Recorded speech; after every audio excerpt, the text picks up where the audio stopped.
Hey, it's Lana. I'm back. These are just my thoughts and opinions. Just wanted to have a little chat here. I just wanted to share my thoughts about the femininity movement, and I've been wanting to do this video for a while, but I know just having criticisms and an opinion about this movement can bring a lot of controversy and darkness, and by no means do I want that kind of energy on this channel. But I also feel that well-behaved women rarely make history. So, I really feel strongly about speaking out and sharing my thoughts and opinions, and also empowering women, women who may not feel a real true connection to everything that's happening in the YouTube spaces around the femininity and level up communities. And I'll start with telling you about my grandma.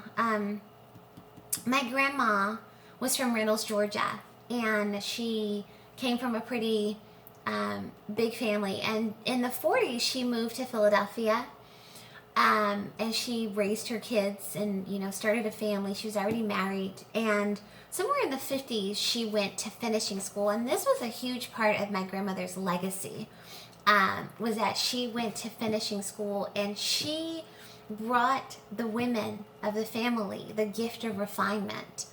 And it was something that we highlighted when she passed away. And in August, I'm going to be celebrating her 12-year anniversary of her passing. And it's just really interesting. I realized she was the embodiment of femininity and softness. But she also had this empowerment, this quiet strength and empowerment. And I actually come from a very strong matriarch. My grandmother was the matriarch of my family, and there's a lot of fiery women in my family, and we all have the fire. Interestingly enough, even the more quieter, reserved women in my family, we all have that fire. But my grandmother went to finishing school, and I actually have this photo on my Instagram of her on her commencement day, which was like a runway show for all the women. And I don't even think there was a lot of black women that had actually partaken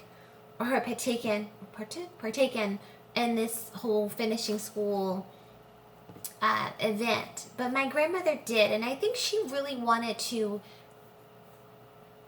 better herself and empower herself. And for a time she was cleaning hotels, and then she went and learned and got the trade and became a registered nurse, and actually really grew in a hospital and was like the head nurse at one of the top hospitals in Philly for many years.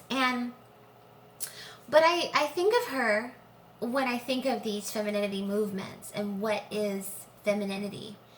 And I want to start by saying to women, to women everywhere, especially to women of color and black women, because we are so heavily criticized and heavily monitored, that we are innately feminine.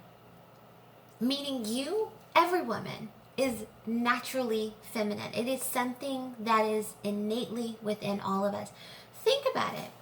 Think about how women respond if you have a need, if you're hurt, or even just how you respond if there's a need, or if someone is hurt, if there's something that you can give, if there's a way that you can be inclusive.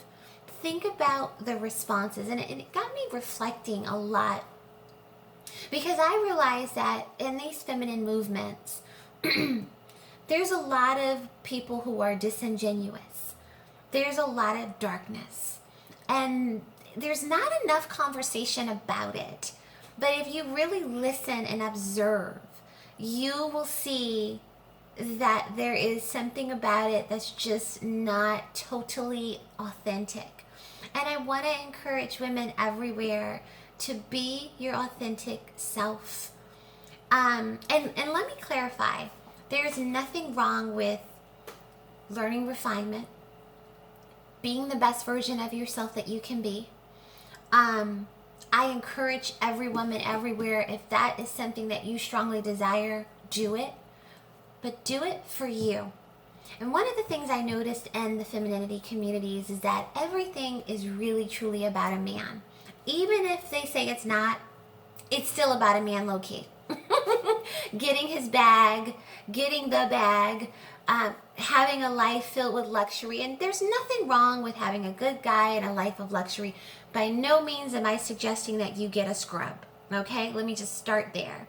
But I will say, for me, the thing that has been so magical in my life is really having that walk where I'm working out, I'm putting my makeup on, I'm spending hours doing my hair or shopping for a beautiful dress, and the beauty of doing it for me and not for the male gaze.